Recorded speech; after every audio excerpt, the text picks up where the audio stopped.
saya Umi Faras. Kali ini saya bersama teman-teman atau sahabat-sahabat solehah saya. Saya ditemani oleh siapa Mbak namanya? Siti. Kemudian Ibu Tuti. ini siapa? Saya Ibu Warsi Yuliana. Terus? Assalamualaikum, saya Buria. Ya, baiklah pada hari ini saya berbeda dengan kemarin ya. Kemarin saya adanya di Puskesmas, sekarang saya bersama teman-teman sahabat solehah saya. Tapi sebelumnya kita tetap harus menjaga prokes ya. Makanya kita bawa hand sanitizer, kita pakai masker untuk menjaga agar tidak terjadi penularan terhadap virus Omicron sekarang ini. Nah, sebelumnya kita ini kan tahu ya, kita ini adalah hidup di dunia ini kita itu sebagai punya dua tugas ya kan? Sebagai apa Bu? Sebagai hamba Allah ya, yang kita adalah beribadah kepada Allah. Kemudian yang kedua adalah kita sebagai daiyah. Nah, ibu-ibu semua ini adalah sebagai daiyah ya. Nah, terutama daiyah minimal pada keluarga kita ya.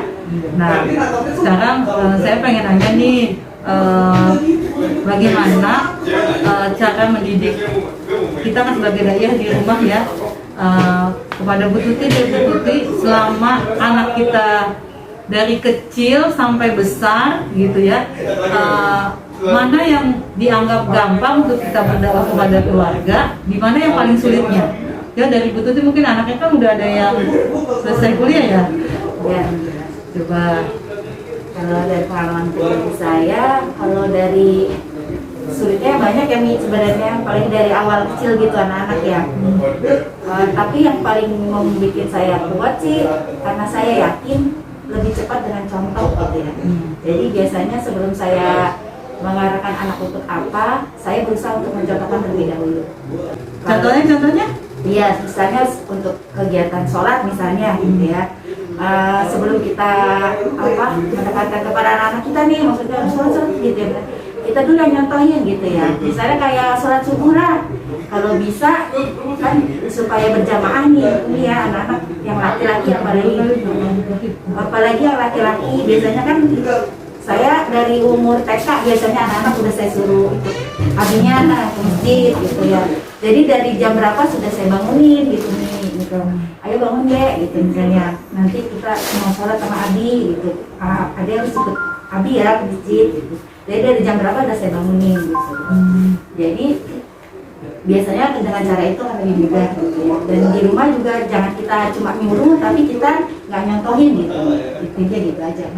Tapi hal yang dirasakan sulit untuk mengajak anak itu untuk beribadah itu biasanya di usia berapa kalau yang dirasakan oleh Bu Tuti? Kalau masih kecil malah lebih enak ya Mi ya. Udah agak remaja ini udah agak banyak tantangannya juga kadang-kadang gitu ya. Apalagi anak yang biasa di pesantren gitu ya. Kadang di rumah dia mungkin merasa bebas. Jadi kadang suka banyak entar-entarnya dulu gitu ya. Tapi alhamdulillah sih masih menjalankan kewajibannya gitu. Cuman kalau masih kecil tuh biasanya kita suruh ini langsung berangkat gitu maksudnya. Kalau yang udah besar ini kadang ya udah komat gitu loh udah komat baru tapi kayak gitu. Alhamdulillah masih banget juga. Ya alhamdulillah. Itu pengalaman dari Bu Tuti. Yang gimana kalau Bu Warsi nih anak-anak? Tentang gimana? Dari anak dari kecil sampai besar, yang lebih mudah diajak beribadah itu di usia berapa dan paling sulit banget itu di usia berapa? Ya, karena anaknya cuma satu ya, jadi ya fokus sama satu anak gitu. Tapi bukannya saya menyesal ya dengan sekarang, karena saya kan terbianya maksudnya mengenal Islam itu kan bukan dari nol gitu lah Mi.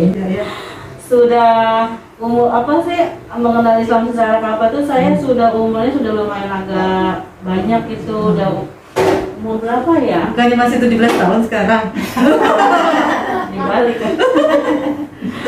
Dibalik tuh jadinya saya tuh saya tuh nggak dari kecil ibadah itu Mi gitu. Jadinya mendidiknya itu sudah besar. Jadi banyak kesulitan di situ. Nah, tapi saya tidak putus asa, saya jadi nangis. Ya, kok jangan nangis tuh. Saya tidak putus asa, apa sih walaupun masih kadang sholat, masih kadang enggak, saya tetap berdoa gitu nih, karena saya yakin kekuatan doa seorang ibu itu adalah yang paling maksudnya Bisa dijawab. Itu aja sih Mi. Aduh, jangan nangis dong. Ayo coba butuh sekarang Bu Sri, Bu ini Mbak Siti coba gimana Mbak Siti? Kok sampai apa namanya sampai ikut berempati sampai mengeluarkan air mata gitu.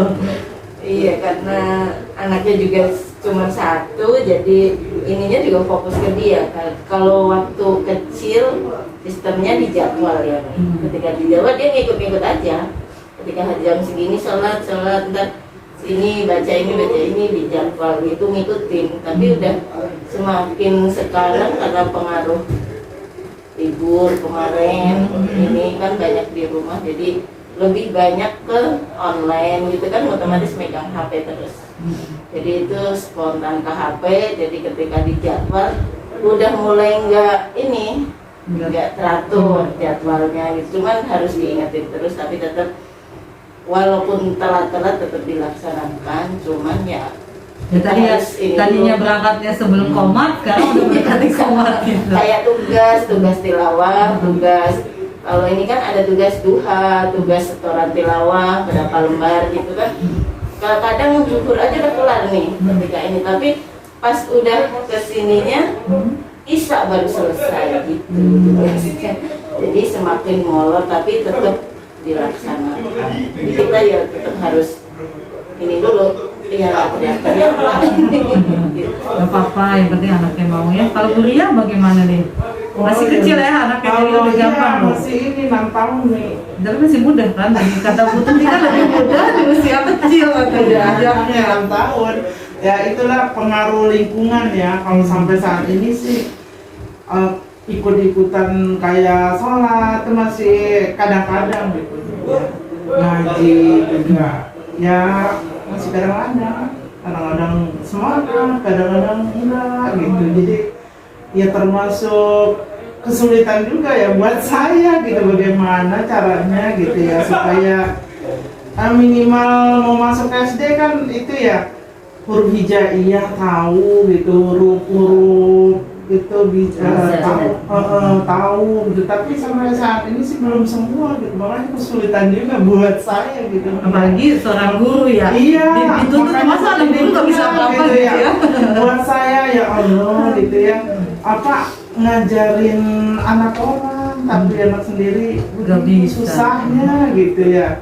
Makanya ya mudah-mudahan dia betah gitu masuk ke SD Kuwait itu jalan dakwah gitu ya. Jadi sebenarnya sih kalau lihat pola seperti ini ya, sebenarnya peran Bapak itu sangat berpengaruh juga ya. Karena waktu itu sempat ikut tentang serasi ya, pendidikan pranikah. Ternyata peran ayah itu menjadi dominan. Jadi bagaimana seorang ayah harus mendidik si anak keayahannya gitu ya, seperti itu. Jadi kita sebagai ibu juga nggak bisa disalahkan saja. Jadi peran ayah itu terjadi pada diri saya. Saya juga sama nih, anaknya cuma satu ya. Ketika seorang ibu pengennya anaknya di pesantren, tapi ayahnya nggak mau gitu. Ayahnya bilang, sama aja kok di pesantren, yang penting bagaimana kita mendidik anak kita di rumah gitu. Nah akhirnya kan tidak ada sinkronisasi ya, tidak ada kesamaan. Akhirnya ya sudah, akhirnya kental ya itu ya. Mungkin kalau Bu Tuti antara suami dan istri sama, jadi lebih mudah ya. Jadi insya Allah dari pertemuan ini, dari diskusi kita hari ini menimbulkan kesimpulan bahwa makanya adik-adikku, anak-anakku, sayangilah orang tuamu ya, sayangilah ibu terutama yang melahirkanmu ya. Jangan sampai kita membuat kesalahan ya. Alhamdulillah kalau ibu kita itu ibu-ibu yang solehah yang seperti ini, jadi doanya baik-baik ya. Bagaimana kalau bukan ibu yang solehah, yang ada pasti yang ada hujatan yang jelek-jelek terhadap anaknya, dan itu hujatan seorang ibu atau doa saya itu adalah yang mungkin diijabah oleh Allah. Nah, oleh sebab itu sayangilah orang tuamu, dan bagi ibu-ibu yang solehah jangan berkecil hati, jangan bersedih. Insya Allah kita teruskan doa kepada Allah. Pada suatu saat anak kita juga akan menjadi lebih baik. Mungkin itu saja pertemuan kita. Semoga ilmu ini bisa bermanfaat buat kita semua. Assalamualaikum. Sampai